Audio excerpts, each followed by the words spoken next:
ये बहुत ही गर्व का दिन है कि देश भर के वरिष्ठ और श्रेष्ठ चिकित्सक आज इस कॉन्फ्रेंस के माध्यम से केवल यहाँ उपस्थित हैं उनको नहीं, जो वर्चुअल जुड़े हुए हैं उन सबको भी आप अपनी स्किल के आधार पर यूरो सर्जरी कैसे होती है, किडनी की सर्जरी कैसे होती है, उसके बारे में भी एक तरह से वर्चुअल डिस्प्ले भी आप करेंगे। इसके लिए मैं पंजाब के लिए ही, देश के लिए आप सब योग्य चिकित्सक का पंजाब के राज्यपाल के नाते मैं आप सबका स्वागत करता हूं, बहुत आपका अभिनंदन करता हूं कि आप सब ने यहाँ पधार कर बठिंडा को और पंजाब को ये अवसर दिया। इसके लिए आपको बहुत बहुत बधाई।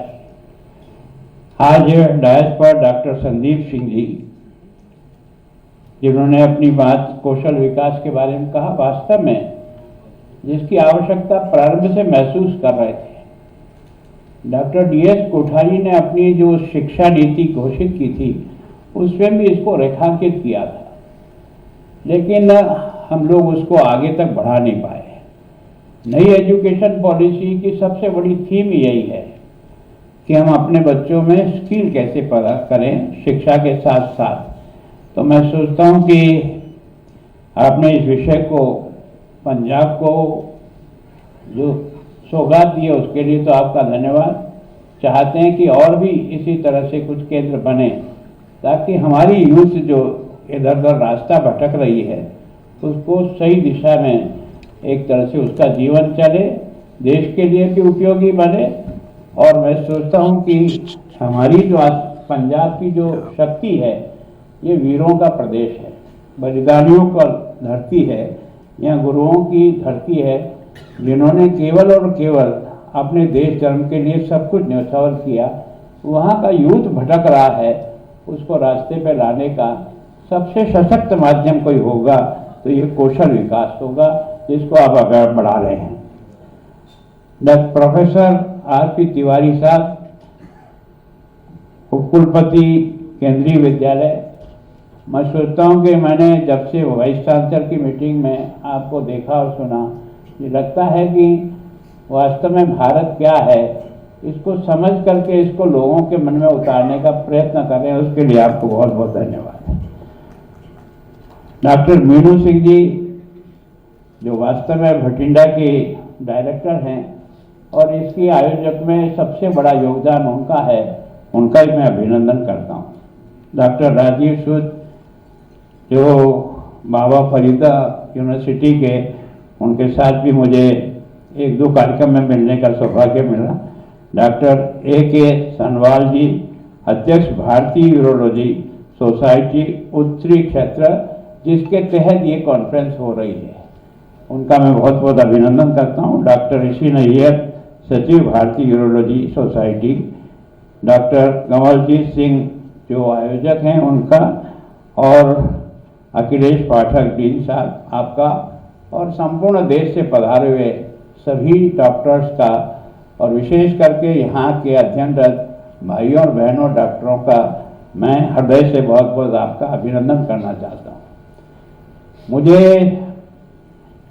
यहाँ आने का दूसरी बार मौका मिला। पहले मैं राष्ट्रपति जी के साथ आपके कन्वोकेशन में आया था, आज भी फिर इस कार्यक्रम के माध्यम से मैं यहाँ आया हूँ। बठिंडा यूरोलॉजी वर्कशॉप, इस अवसर पर सच में यूरोलॉजी लाइव ऑपरेटिव वर्कशॉप के इस माध्यम से आप इस कार्यक्रम के माध्यम से देश को इसकी आवश्यकता और इसकी उपयोगिता के बारे में जो प्रयास करें उसके लिए आपका बहुत बहुत।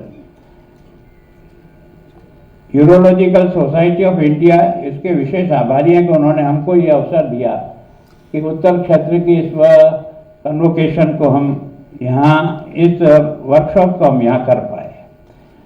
विशेष करके एम्स बठिंडा और बाकी के यहाँ के जो पंजाब के हमारे सारे डॉक्टर साथी हैं जिन्होंने इस वर्कशॉप को करने में बहुत बड़ी मदद की है, उन सबका भी मैं बहुत आभार व्यक्त करता हूँ। मैं सोचता हूँ कि ये बीमारी सामान्यतः हर व्यक्ति को होती ही है, कम और ज़्यादा, क्योंकि ये जो जिस प्रकार की जीवन क्रिया, जिस प्रकार का खान पान है, उसके कारण से सबको हो स्टोन की समस्या होती ही है, कम होती है ज़्यादा होती है। और मैं सोचता हूँ कि आजकल धीरे धीरे इस सर्जरी के माध्यम से जितनी आसानी से इस पर आपने कंट्रोल किया, वो वास्तव में हम अपनी उपलब्धि मान सकते हैं। बठिंडा की मुझे ये बहुत ही आश्चर्य हुआ कि यहाँ किडनी ट्रांसप्लांट का काम भी इतनी कम वर्षों में 2019 में इसकी स्थापना हुई और इतना जल्दी आपने अपने इस एम्स को उस लाइन में ले जाकर खड़ा कर दिया कि पीजीआई के बाद अगर पंजाब में कहीं किडनी ट्रांसप्लांट होती है तो आपके यहाँ होती है। ये वास्तव में बहुत सौभाग्य की बात है और आपकी बहुत बड़ी उपलब्धि मान सकता हूँ कि संपूर्ण क्षेत्र की जो आवश्यकता है, आज बठिंडा केवल पंजाब की आवश्यकता की पूर्ति नहीं कर रहा, हरियाणा के भी कर रहा और राजस्थान के कुछ भागों को भी आपके यहाँ से बुला है। पहले आपके यहाँ लोग हमारे यहाँ आते थे बीकानेर में एक छोटे मोटे इलाज के लिए, और वो जो ट्रेन चलती थी उसका नाम भी हमने कैंसर ट्रेन रखा था। लेकिन आज बहुत सौभाग्य है कि आपके इस एम्स के माध्यम से लगभग 500 किडनी में जिनको कैंसर था उनका इलाज आपने यहाँ किया इन वर्षों में, और 2000 से अधिक ऑपरेशन करके आपने छोटे बच्चे से लेकर के बूढ़े व्यक्ति तक का जिस प्रकार के ऑपरेशन करके उसको जो है ना एक सहायता की, वो वास्तव में आपकी बहुत बड़ी उपलब्धि मानता हूँ। मैं सोचता हूँ कि ये जो वर्कशॉप है ये एक तरह से ऑनलाइन, आज मुझे जैसा बताया 20-25 डॉक्टर विभिन्न तरीकों से जिस प्रकार का ऑपरेशन और जो सुविधाएं हैं उनको आपके सामने भी रखेंगे, और देश के जो इससे जुड़े हुए हैं उन सबके सामने भी आपके इस जो आपकी कला है, जिस तरह से आप इसको कर रहे हैं, उससे भी जुड़े रहेंगे। मैं सोचता हूँ एम्स के बारे में प्रारंभ में हम जब लोग राजनीति में आए थे 77 से, तब एक दिल्ली का एम्स के नाम सुनाई देता था। उस समय अटल जी ने प्रयत्न किया था कि देश में और एम्स की आवश्यकता है और इसलिए इसको आवश्यकता के हिसाब से इसको आगे बढ़ाना चाहिए। पर देश के प्रधानमंत्री नरेंद्र मोदी को इस बारे में बहुत ही धन्यवाद देता हूं कि मैंने भी इतनी लंबी राजनीति में है ना, एक तरह से 47 से लेकर के 2014 तक इस देश में 7 एम्स थे, और आज की तारीख में जिनकी सैंक्शन हो गई जिनको तो 25 है। जैसा आपने 21 बताया ना, हम अपनी स्थिति में जो लिस्ट में हैं ऐसे 25 हैं। इसका मतलब मेडिकल की दृष्टि से जिस प्रकार का डेवलपमेंट और जिस प्रकार का नीतियां बनी है उसने हमको नहीं और दुनिया को, तो जब कोविड में 2 वैक्सीन बनाकर हिंदुस्तान के साइंटिस्ट ने और ये साबित कर दिया कि हम भी कुछ कर सकते हैं, उसके पीछे भी देश के प्रधानमंत्री का जिस प्रकार के सपोर्ट था, हमने उनको देखा था कि वो लेबोरेटरी में भी स्वयं उनके साथ खड़े रह करके एक तरह से उनका पीठ थपथपा रहे थे। और जिस दिन 2 वैक्सीन भारत ने निकाली, लोगों ने कई भ्रम पैदा किए, लेकिन उन्होंने सबसे पहले वैक्सीन अपने को लगा करके लोगों में यह साहस पैदा किया कि यह जीवन रक्षा के लिए है, ये किसी को नुकसान पहुंचाने के लिए नहीं है। की टीम ने और पैरामेडिकल टीम ने वो जो वैक्सीन जिस तरह से है ना, मतलब 140 करोड़ लोगों को जब उस खूबी जिस ढंग से पहुंचा दी, कोई सोच भी नहीं सकता। कहीं कोई हुदरम नहीं हुआ, कहीं कोई खून खराबा नहीं हुआ, कहीं लाठीचार्ज नहीं करना पड़ा। एक सिस्टम से आप लोगों ने उसको जमीन पे उतारने का जो प्रयत्न किया, हम सब लोग भी अपने घर वालों को छोड़ के भाग गए थे, सच कह रहा हूँ। लेकिन डॉक्टरों की हिम्मत और पैरामेडिकल टीम की हिम्मत थी कि कोरोना में भी बिना मौत से डरे हुए, कई उसके कारण से मौत के शिकार भी हो गए, लेकिन डॉक्टरों ने भारत को नहीं बचाया, दुनिया को बचा दिया कि भारत के डॉक्टर सेवा भाव के लिए उत्पन्न हुए हैं, केवल धन कमाने के लिए उत्पन्न नहीं हुए। ये उस समय आप लोगों ने जिस प्रकार से स्थापित किया, मैं सोचता हूँ कि आज मेडिकल के क्षेत्र में मेरा अगर ठीक तरह से याद है तो 47 से लेकर 2014 तक 387 मेडिकल कॉलेज इस देश में थे। आज की तारीख में 706 है। केवल 10 साल की अवधि में 319 नए मेडिकल कॉलेज जो है ना वो देश के अंदर खुले हैं। और देश के प्रधानमंत्री ने कहा कि प्रत्येक जिला वो मेडिकल कॉलेज से ज्वाइंट होगा और उसके कारण से आज इस प्रकार के मेडिकल कॉलेज का विस्तार हो रहा है। यहाँ तक कि डॉक्टरों की जो सीटें थी है ना 47 आजादी से लेकर 14 तक MBBS की जो सीटें थी वो 51,000 थी। आज की तारीख में 1,10,000 सीटें है ना MBBS के है। इसका मतलब किस तरह से मेडिकल जो है वो भारत में ग्रो कर रहा है। PGI की सीटें उस समय आपके पास केवल 31,000 थी। आज की तारीख में आपकी 70,000 से अधिक PGI की सीटें हुई है। यहाँ पर भी आपको 150 सीटें हैं MBBS की, 50 सीटें आपको आपका एक तरह से अभी भी ग्रो हो रहा है, फिर भी 50 सीटें आपको इसकी दृष्टि से दी है। तो मैं सोचता हूँ बजट की दृष्टि से भी सोचे ना तो 3 गुना लगभग बजट हुआ है ना। जब आपने 14 में था बजट तो 33,000 करोड़ के लगभग था। आज लगभग 1 लाख करोड़ के आसपास है ना भारत का बजट जो है वो पहुंच रहा है। और मैं सोचता हूं कि आज की जो योजना है आयुष्मान योजना, ये दुनिया की आबादी भी उसका मुकाबला नहीं कर सकती जितना भारत को 50 करोड़ से अधिक लोगों को आयुष्मान योजना में जोड़ करके हेल्थ को इम्प्रूव करने के लिए जो प्रयास किया है। और अभी अभी पिछले साल आपने देखा कि 70 साल से ऊपर का कोई भी व्यक्ति हो, इनकम टैक्स देता हो न देता हो कैसा भी हो, सबको इस योजना के तहत कवर करके एक तरह से मेडिकल का जिस प्रकार का एक इस देश में जिस प्रकार का सहयोग मिला है वो भी अपने आप में बहुत आश्चर्यजनक है। सबसे बड़ा जो मुझे जो लगता है कि इस मेडिकल कॉलेज ने एम्स ने है ना पंजाब में जिस प्रकार की मदद की है लोगों की, मुझे अगर सही फिगर याद है तो 20 लाख से अधिक लोगों को केवल 19 में स्थापना हुई है। और अब तक आउटडोर की दृष्टि से यहाँ के डॉक्टरों ने पेशेंट को देखा है 20 लाख लोगों को केवल इतने छोटे से पीरियड में। और लगभग मेरा ऐसा हिसाब है कि लगभग 50-55 हजार इंडोर पेशेंट यहाँ भर्ती हुए हैं। तो एक तरह से वास्तव में यहाँ की जो उपलब्धि है वो वास्तव में बहुत ही संतोषजनक है। और फिर आपने यहाँ ये उत्तर भारत की इस एक तरह से वर्कशॉप करके आपने देश को एक दिशा देने का भी प्रयास किया कि पंजाब पीछे नहीं है। कई बार सोचते थे कि पंजाब बहुत पीछे है, लेकिन अब पंजाब ऐसी स्थिति में नहीं है। पंजाब अब बहुत तेजी से इस दृष्टि से आगे बढ़ रहा है। कुछ मैं सोचता हूँ कि इस दृष्टि से ये जो कॉलेज जो हैं डॉक्टर साहब, इन्होंने भी जिस प्रकार का प्रयत्न किया, हमारे यहाँ कई इस प्रकार के यूनिवर्सिटी और कॉलेज है जिनका अपना एक अलग प्रकार का काम और वास्तव में जिस समर्पण के आधार पर इस यहाँ जिस प्रकार का यूनिवर्सिटी और मेडिकल जिस प्रकार से ग्रो हो रहा है वो निश्चित रूप से एक अच्छे संकेत दे रहा है। तो मैं सोचता हूँ कि आज मेरा सौभाग्य है कि मेरे पंजाब में आप सब लोग यहाँ आए। मैं कुछ को पहचानता हूँ, कुछ को मैं राजस्थान का होने के कारण से बहुत ज़्यादा मैं परिचय नहीं, लेकिन आपकी इस जो कुछ भी आप में क्षमता है वो आने वाले विद्यार्थियों में कैसे जाए, ये हम सब लोगों का पहला कर्तव्य है। अगर वास्तव में भारत को 2047 का भारत बनाना है तो सभी क्षेत्रों में आगे बढ़ना पड़ेगा। केवल और केवल एक क्षेत्र के कारण से भारत दुनिया का नंबर 1 देश नहीं बन सकता है।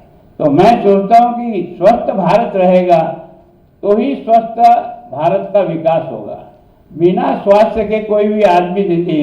मैं आज आपके सामने खड़ा होकर बोल रहा हूँ तो इसलिए बोल रहा हूँ कि मैं स्वस्थ हूँ। अगर मैं स्वस्थ नहीं होता तो मैं शायद इस उम्र में आपके सामने खड़े होकर बात करने की हिम्मत भी मेरे में नहीं होती। और इसका कारण जैसा तिवारी जी ने कहा कि हमें केवल और केवल दवाइयों के आधार पर ही व्यक्ति को स्वस्थ नहीं रखना है, उसकी दिनचर्या को भी ठीक करने का प्रयत्न करना है। पिछले कुछ समय से डॉक्टरों का जिस प्रकार से आप रोज हम टीवी पर या बाकी जो देखते हैं कि स्वस्थ कैसे रहा जा सकता है, अगर तरीका जीने का भी ठीक हो ना तो आधा स्वस्थ तो आदमी वैसे ही हो जाता है। तो वास्तव में मैं सोचता हूं कि बीमारी हो ही ना, इसके बारे में भी हमको रिसर्च ज़्यादा से ज़्यादा करना चाहिए। और अगर हो जाती है तो सामान्य आदमी को सस्ती से सस्ती है ना उसका इलाज कैसे हो सके। वैसे तो आप और मैं सब जानता हूँ, बचपन में या तो हम लोग भगवान को याद करते हैं या डॉक्टर को याद करते हैं। हमारे देश में डॉक्टर को भगवान का स्वरूप माना है। इतना मान और सम्मान जनता जो है ना वो देती है, पर उसके लिए उस समर्पण भाव से काम भी होना चाहिए, तब जाकर के वो जो प्रतिष्ठा है वो प्रतिष्ठा बच पाएगी। अगर हम केवल इसको आर्थिक दृष्टि से डाल देंगे तो हम कमा सकते हैं, इसमें कोई दो राय नहीं, क्योंकि आपका प्रोफेशन ऐसा है कि आदमी को कुछ भी देकर के अपने परिवार को बचाना तो है। लेकिन मैं सोचता हूं कि हम सेवा की दृष्टि से किस तरह से इस व्यवसाय को मजबूत करने का प्रयास करें। जो भावना आप में पहले से है तो मैं सोचता हूं इसमें से आप और अधिक कर सकते हैं। यहाँ इस कार्यक्रम में जिन जिन लोगों ने भी सहयोग किया, विशेष करके पंजाब की हमारी यूनिट ने किया, ये जो है ना दोनों यूनिवर्सिटी है इन्होंने इसमें सहयोग किया, और विशेष करके केंद्र ने भी जिस प्रकार से हम लोगों को सहयोग करके ये वर्कशॉप यहाँ करने का जो अवसर दिया, उसके लिए भी मैं आपका बहुत धन्यवाद करता हूँ। और वास्तव में मैं आप सब लोगों से, और मैं स्वयं भी उसमें शरीक हूँ, ये जो नशा मुक्त पंजाब बने इसके लिए भी कुछ न कुछ प्रयत्न आप सबको अपने अपने क्षेत्र में करना चाहिए। अगर पंजाब का सबसे बड़ा शत्रु कोई आज की तारीख में दिख रहा है तो ये नशा दिख रहा है। तो मैं सोचता हूँ कि जहाँ किसी बहादुर कौम है, वहाँ की बहादुर कौम को अगर हम इस नशे से नहीं बचा सके, जो पुराने हो गए छोड़ दीजिए, पर आने वाली जो जनरेशन है जो विश्वविद्यालय में पढ़ रही है, स्कूलों में पढ़ रही है, उसको तो 100% अब कैसे बचाएं। अगर वो कहीं आ भी गए लपेट में तो उनको किस तरह से हम बाहर निकालने का प्रयत्न करें, ताकि वो 40 साल 50 साल तक इस हिंदुस्तान में रहेंगे। उनके जीवन से हिंदुस्तान को बहुत कुछ मिलने वाला है, वो बहुत उपयोगी होंगे देश के लिए। ऐसे उपयोगी व्यक्ति को बिना किसी कारण से चला जाए तो मैं सोचता हूँ हम सब लोगों की एक चुनौती जरूर होगी। तो मैं सोचता हूँ इस दृष्टि से भी प्रयत्न करें। और मेरी तरफ से तो मैं आपसे ये कह सकता हूँ कि वास्तव में आप लोगों का मैं जितना भी है मैं नहीं करता हूँ, सारा देश करता है। और कोरोना ने तो ये समझा दिया कि वास्तव में इस भारत के डॉक्टरों का किस प्रकार का जीवन होता है। मैं सोचता हूँ उस बारे में भी आप सब लोग जो है ना विचार करें।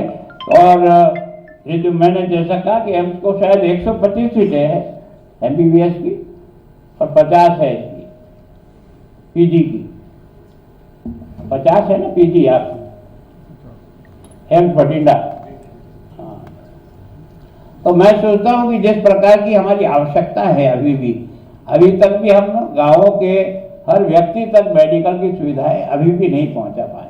तो मैं सोचता हूँ आपके द्वारा तैयार किया गया वादा किस तरह से, ये जो पथरी है ये एक सामान्य बीमारी जरूर लगती है, लेकिन जब किसी को पीड़ा होती है ना तो इतनी असहनीय होती है कि वो 2 मिनट भी वहाँ रह नहीं सकता। कि आपकी जो तरीके निकले हैं, पहले सारा चीर फाड़ करना पड़ता था, अब तो आप ड्रिल करके भी उसको निकाल देते हैं। तो और कई तरीके आपने निकाले।